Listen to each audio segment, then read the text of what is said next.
Today let's talk about Facebook. I know a lot of you guys may not be on Facebook anymore, and you know what? Now that I'm looking at what I'm looking at, what we're about to share today, it might be a good idea. There's some stuff that's coming out of there that is very concerning, that is being shared. But most recently, it's the data breach that they had. Yeah. So let's talk about that. But first, let's roll the intro.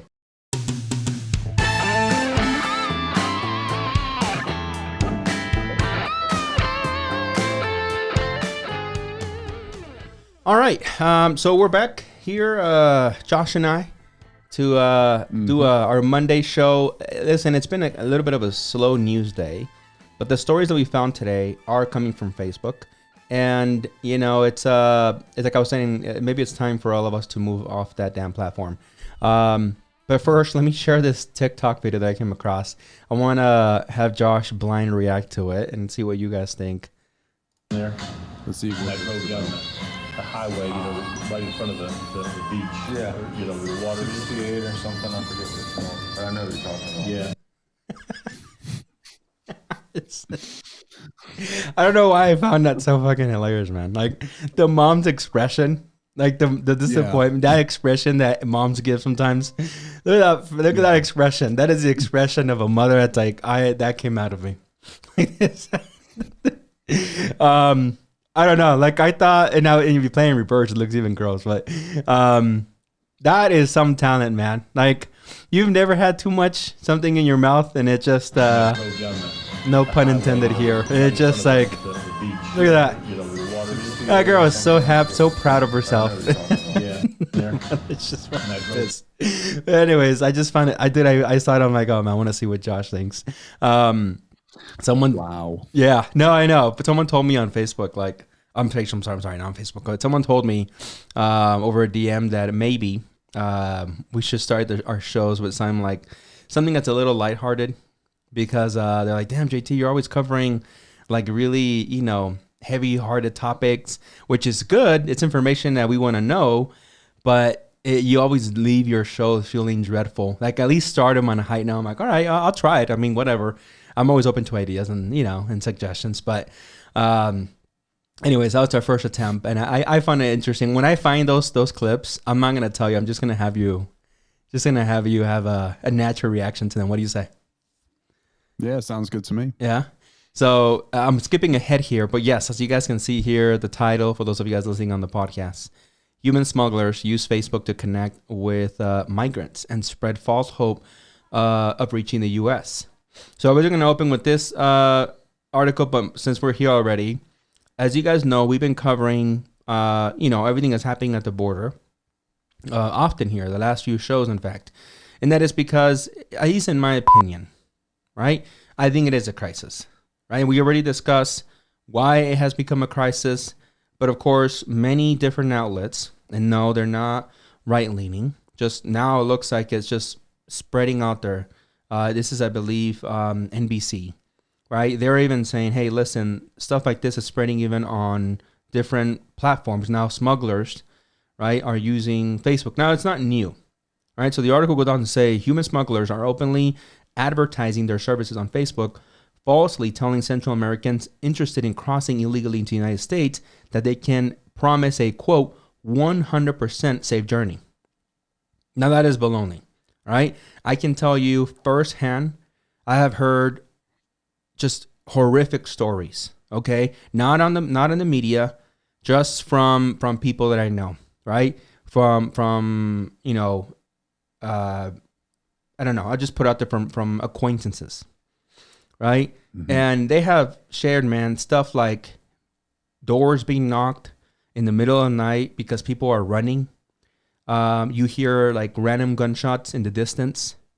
Random fires are being started because, of course, only now, for instance, here in El Paso, are we entering a warmer time of the year. But before, and as some of you guys know, I think actually most of you guys will, we were in a we were experiencing an unnatural, right, really cold winter. So people were randomly starting fires. So what happens with those fires, right? If they're not handled properly, or attended to properly, or if they're starting a fire and then border patrols are approaching those, a lot of those people just leave the fires, right? And they can cause disasters, right? So this is, again, just horrific stories, man, out there. And in fact, I'm going to share a video with you guys here in just a second of a border patrol agent sharing. Some of you guys might have seen it already. And by the way, listener and viewer discretion advised because of what he's going to detail. But it's just like, it's heartbreaking, man.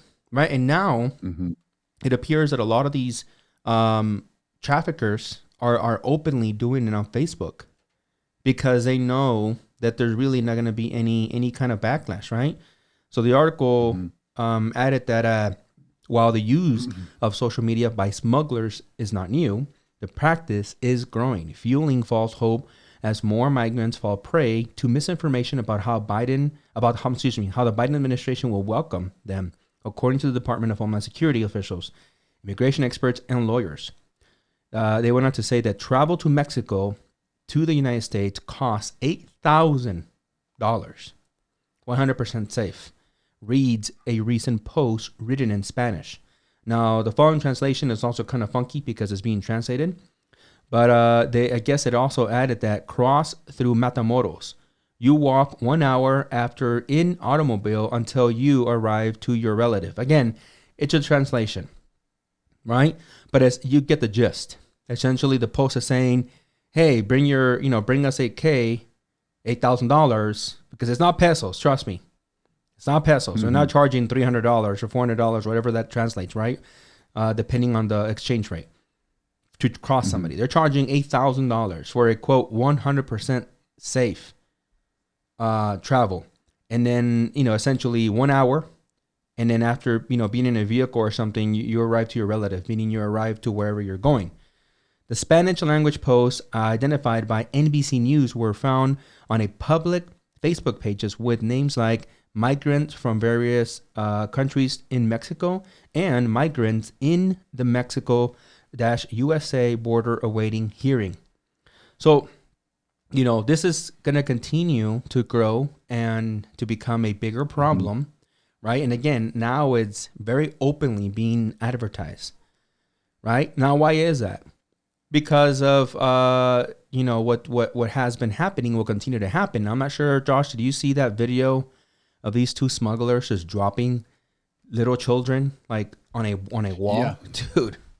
Yeah. I saw that actually over the weekend. Yeah, that's heartbreaking, really. That people think that's. We have to remember that. I guess that these people are going through such bad times that they feel that their kids are safer being dropped off. I don't know how many feet they got dropped, 5 or 6 feet in the air. Yeah, it was. Yeah, I mean, you got to figure those walls are at least 8-7 feet high, right? And even if they're reaching down, kind of like overextending themselves, they're just you can see it. I don't know if I can even show that because it's they're children like being like just dropped. So I don't want to get us in trouble with YouTube, but you guys can go Google it. It's heartbreaking, right? For sure. It's tough. It's really tough to watch, but yeah, it is out there. But I think it was because basically one of the girls, the guy was sitting on top of the wall and he had his legs over on both sides. And so what would happen is he would pass the girl down to his feet and then he would like kind of kick them off, basically.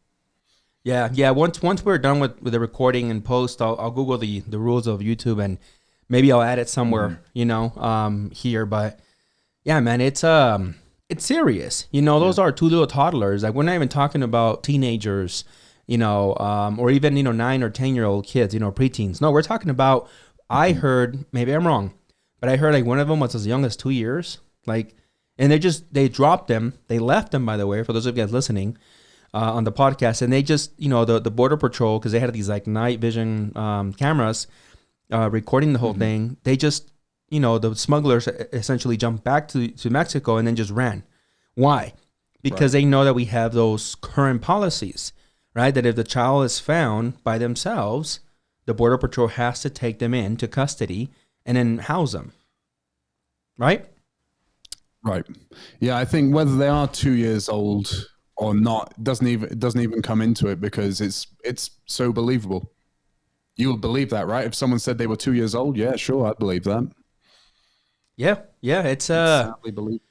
it's you know, I get what you're saying. Like it's man, it's just freaking sad, and it pisses me off too to feel like, oh yeah, it's not even used anymore. Like they could have said they dropped off newborns, and we're like, yeah, sounds believable. Completely plausible, right? Jesus, man, what the hell is happening?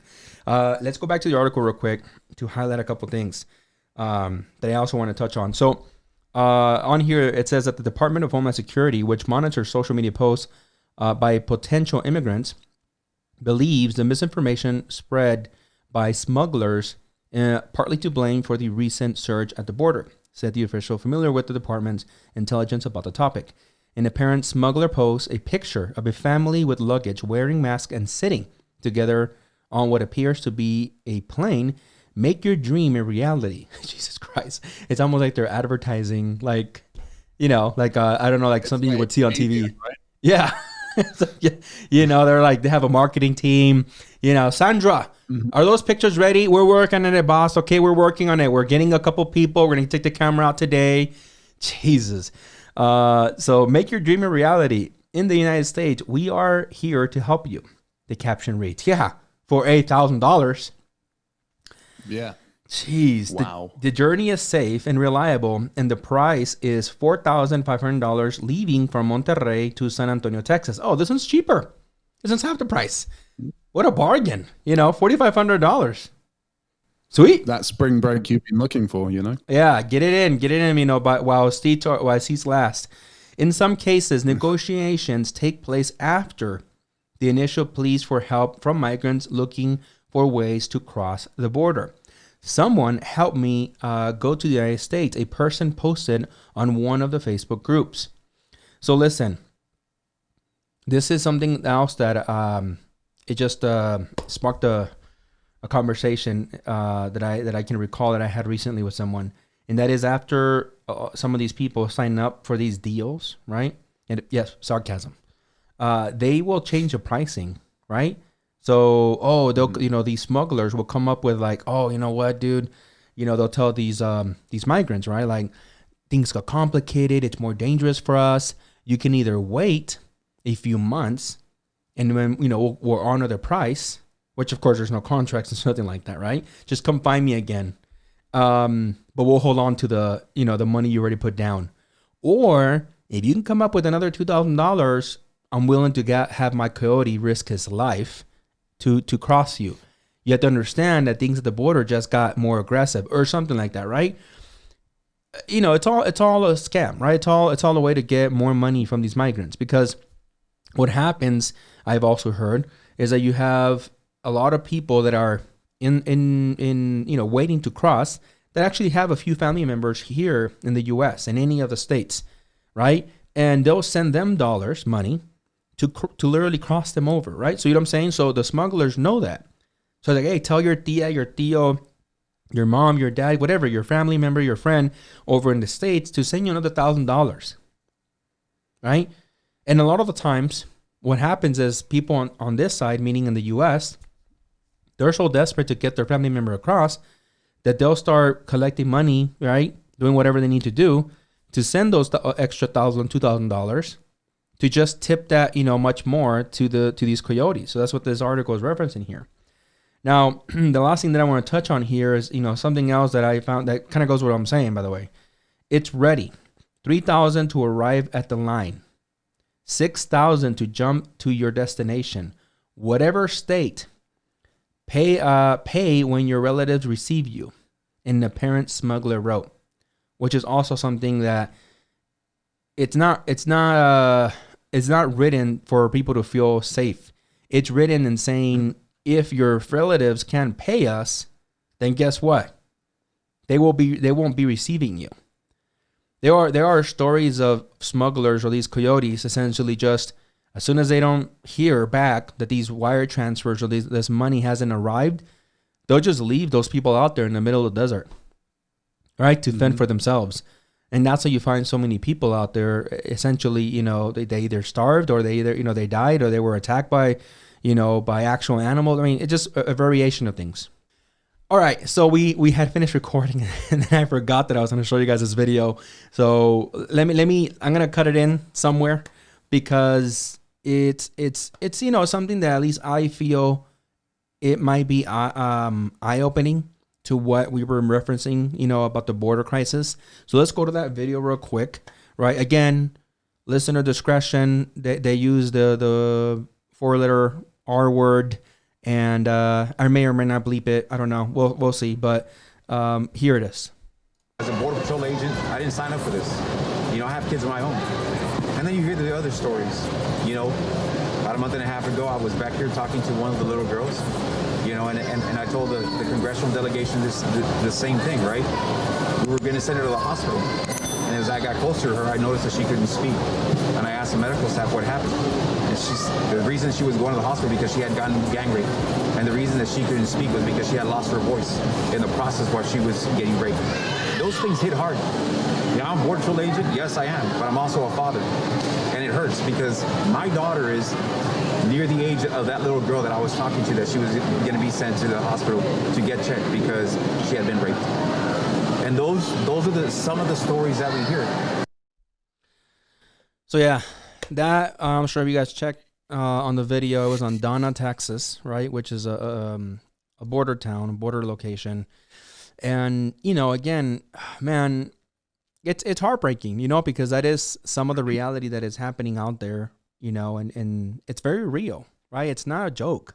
A lot of the times, like we were saying just before we cut, it happens when people don't pay up the money, when smugglers are not really smugglers. They just want to take some of these children sometimes, some of these even obviously women, grown women, out in the middle of nowhere and do what they want to do, right? And then what? Who's gonna really stand up for some of these victims? No one. Do you think with all due respect, but we think the Mexican police is gonna do anything about it? The Mexican police has its own infamy, for not handling, even stupid petty crime to major crime, right? Payoffs. Now, you think anybody on this side is going to do anything? They're supposed to be illegal, without rights, without this, blah, blah, blah, depending on who you're talking to here in the U.S. So, it's just, man, it just pisses me off. Guys, if there's anyone out there who's actually thinking about sending anyone across the border or crossing the border themselves, think really, really, really carefully before you do so, because it is life or death. And also bear that in mind for anyone who's on the other side of the border, maybe in the US, to be a little bit more empathetic to some of these people who are trying to cross.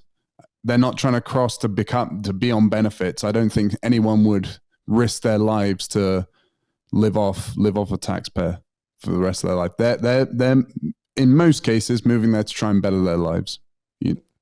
So just think carefully. Yeah. Everybody. Yeah. In general. Yeah, no, please. So yeah, okay. So now we'll continue the original recording, right? So, very real, and I wanted to bring it up because it goes along with Facebook. That one place that keeps on giving. And let's go to the next story for that, which is, it's very concerning. 500 million Facebook user information posted on hacking website, cyber experts say. Now let's just, hot out the press, as I say. April 5th, over 500 million at this point, because I was reading other websites. So information containing not only just names, we're talking about email addresses, right?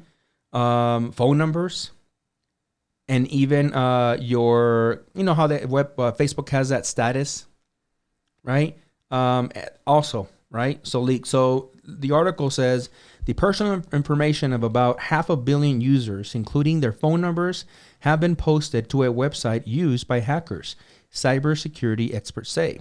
There are records of more than 32 million accounts in the United States, 11 million in the UK, and 6 million in India, according to Alan Gall, the CTO of cyber intelligence firm Hudson Rock. Details in some cases include full name, location, birthday, email addresses, phone number, and relationship status.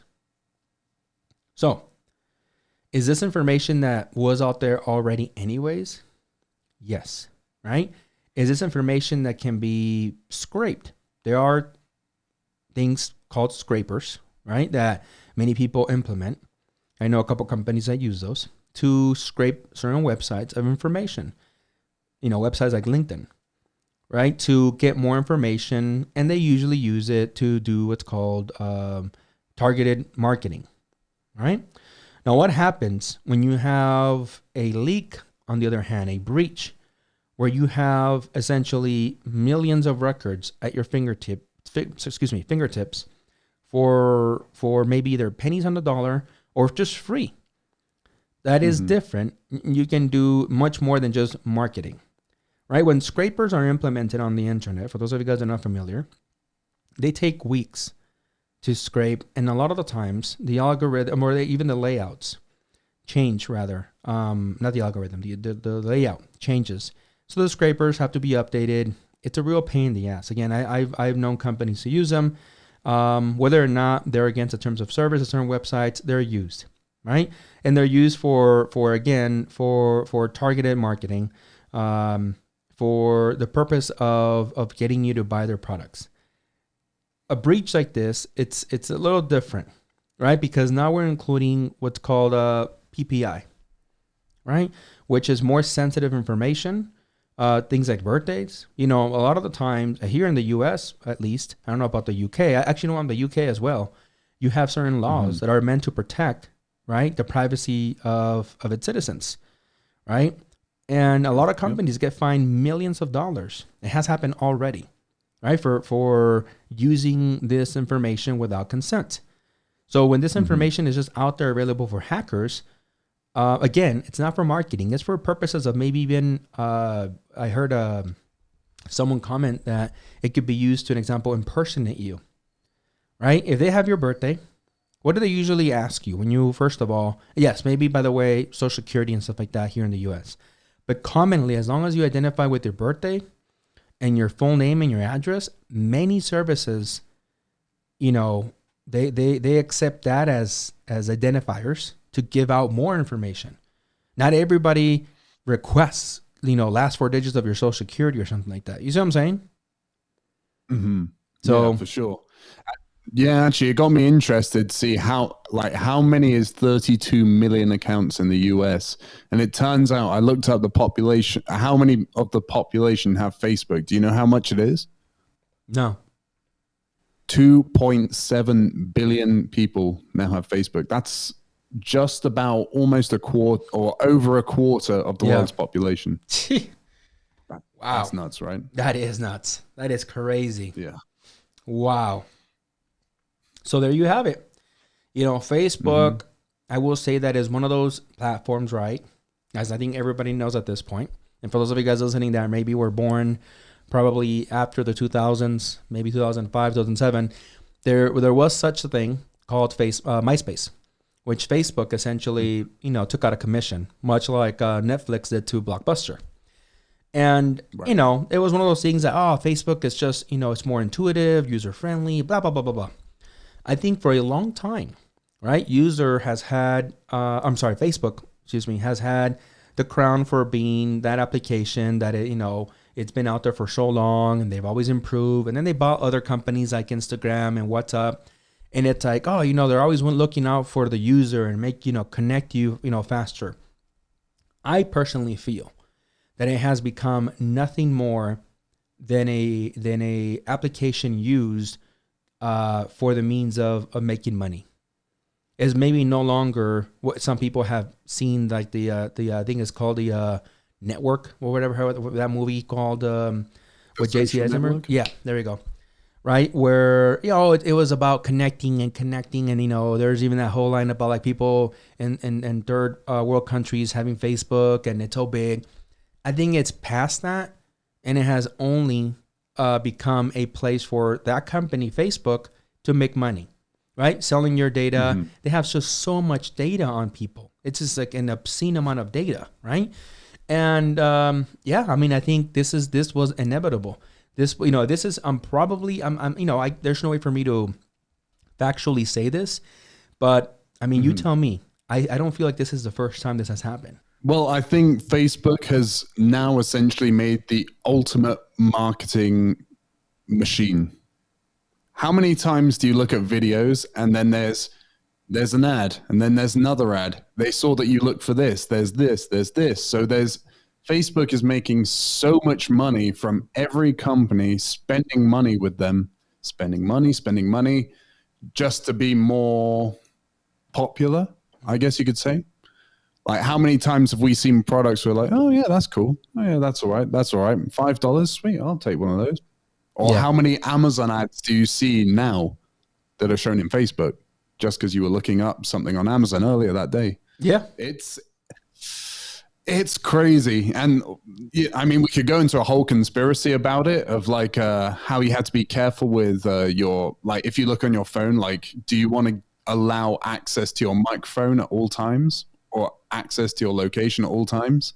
Because there are some people who do believe that Facebook is taking our information by listening to our conversations as well. Right. Yeah, I heard that before. Because we leave our mic on our phone. Yeah. Yeah. I'm going to tell you, I think I shared it here before. I joke about it, but I'm going to be honest with you now. I think it does happen, dude. Mm-hmm. I think, I have an Alexa. Like I do, right? And I know all that. I'm very much aware that it could be potentially listening to me and anything that I might like or might not like and just learning. Right. And that's a risk, at least to some people's standards that I'm taking, right, by doing that. Personally, I am or at least I try to be very vigilant on my passwords, which, by the way, if there's any, I don't know, like lesson you can take away from listening to this podcast is check if you are one of the people affected by this, right? There are different sites, and I'm going to show you guys one right now because I want you guys to at least have some value in listening to our podcast. You can check if you were affected by this. There's this long article, but essentially if you go to have I been pawned, right? PWNED, pawned, and just check your email. It'll tell you if you have been affected by this. Now I checked both my emails that I commonly use, and I have, but the emails that I use are our own domains, right? Our Summit domain, and in my torres-herrera domain, I no longer use just a standard Gmail or a standard Yahoo. I just don't. And luckily, we have layered security on those emails, right? As you know, we have a two-step, the two-factor identifier, blah blah blah blah blah. So again, for those of you guys listening on the podcast, you guys can go and check, over at PWNED. Have I been pawned?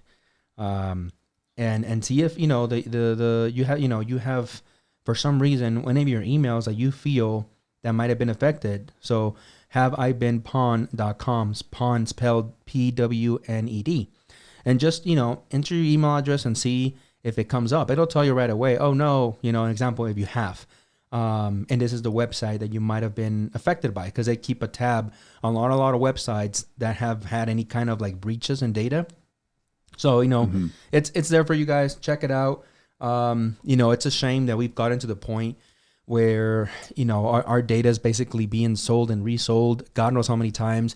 But the one thing you guys can do, which is what I do, by the way, myself, Josh, you do this as well, is, change your passwords, have your two-factor applications on your phone.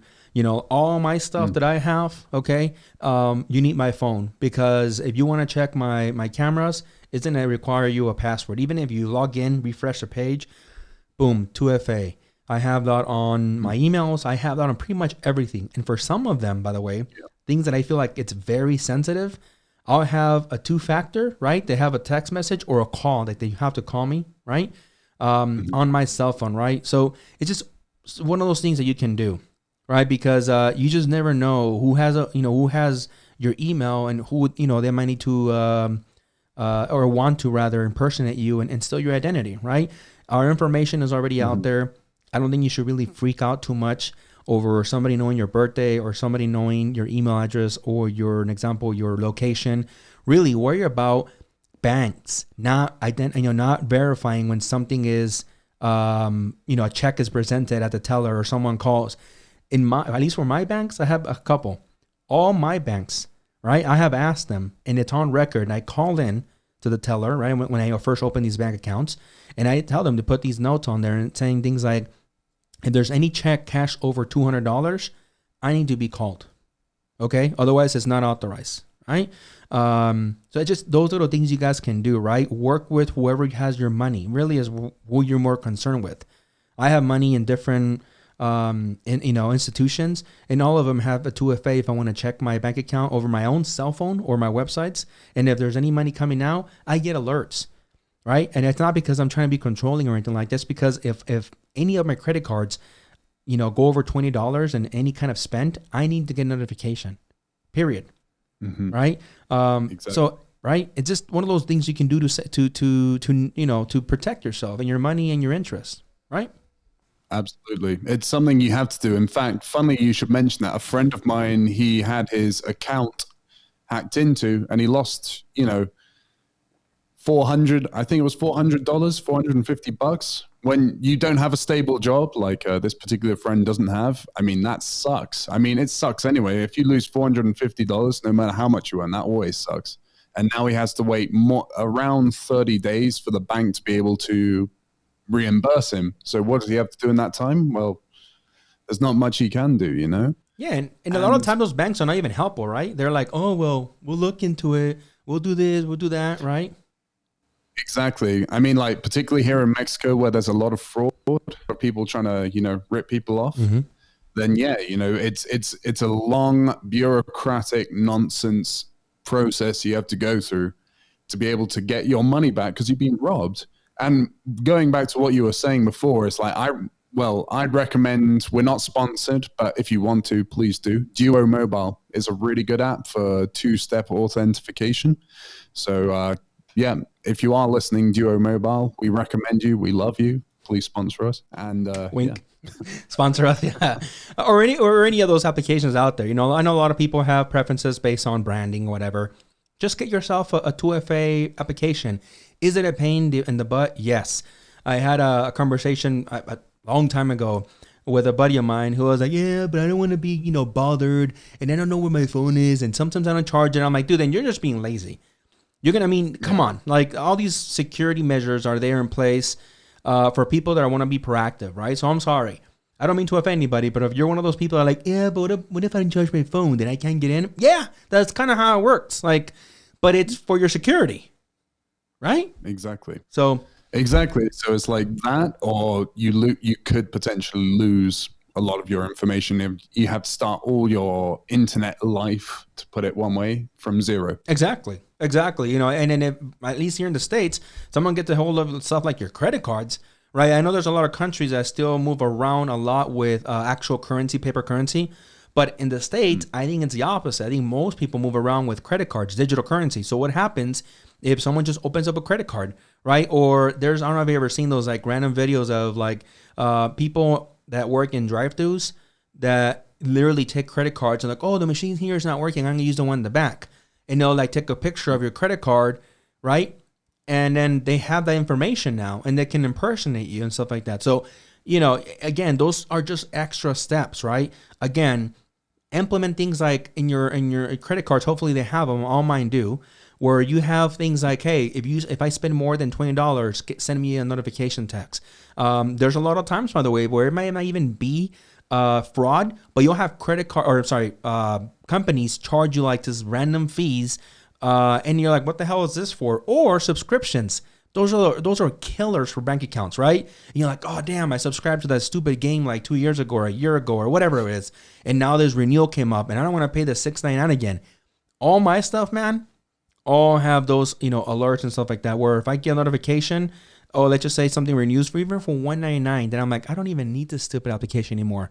You can go and get that charge reversed, right? Yes, it's $1.99, but hey, I mean, I don't know if people here are just like, throwing money, but I'm that kind of guy. I will call iTunes and get my $1.99 reimbursed. Give my $2 back. That's just how I am. Absolutely. It's not about the size of what they took. It's more about the principle of the matter. And that is they took money, which is not theirs. Exactly. That's pretty much what it comes to. Really well put. Exactly. So basically, two-step authenticate, get those apps, Duo Mobile, for instance, and set those notifications to your preferences. Because it doesn't have to be as extreme as like every time you use it, you get a notification. But you can set it like, if anyone spends more like 20, 30, $50 or something like that, then please notify me, because those are, bigger purchases, right? Absolutely. Yeah, they can be life-changing purchases if, you're only down to your $50 or $100. Yes, everyone should have a few $1,000s, blah, blah, blah. That's not the real world. A lot of people, like Josh said, living, paycheck to paycheck, $20, $40, unauthorized transaction can be life-changing, because then what? Banks love to charge those overdraft fees. They love to charge those overdraft fees. A long time ago, before I became the man that I am, I was so dumb, and I gave probably thousands of dollars in overdraft fees, because my mindset was a dumb one. And I was like, oh, fuck it, I'll just pay it, and if they charge me, they charge me. Right? Very young, 17, 18-year-old stupid kid. Now I'm looking back, I'm like, holy crap, dude. Looking at actual finances the way I look now, I'm like, moron. But anyways, yeah. So guys, take the tips. Look up for Facebook. I personally do report those posts, going back to the first story where you have people, doing stuff that, obviously is to scam someone or whatever. I do report them. I encourage you guys to do the same, because I think together is how we fight, unfortunately, the crisis that is happening, at least, even if in a very small way. Can you go out there and patrol the border? Of course not. I'm not encouraging you to do so either. But can you at least, make it more difficult for some of these traffickers to just mess with people's lives? Yeah. And the way you can do it is just by hitting that report button, right? I don't go on Facebook now every day anymore. TikTok is my home for someone that critiqued TikTok for so long. But yeah, once in a while when I do go in there and I see those posts, I'm like, boom, report as dangerous or report as whatever, right? Is Facebook going to do something about it? I don't know. I think Facebook needs to clean up their act as well. And hopefully, monitor this themselves. But as a community, I think we can do that, right? Absolutely. Yeah, I think that's the best we can hope for. We might not be able to make a change immediately, but hopefully we can get enough people to realize what type of content they are consuming and question it and report it, because that's what this report system is for, right? To Exactly. be able to report content that is potentially dangerous. Exactly. All right, guys, I think that's it for today. Just a quick short story around Facebook and what's happening with Facebook. Comment down below. Let us know, if there's any other type of stories you guys want to see more from us. If you guys can hit that like button. Again, I always tell you guys, and I mean it, it helps us a lot, right? It helps with the whole YouTube algorithm. And then on the podcast platforms, if you guys can hit the star rating, I heard that's on there, maybe even leave a comment. But yeah, that's it for today. And I hope you guys have a great rest of your day. And until next time, see ya.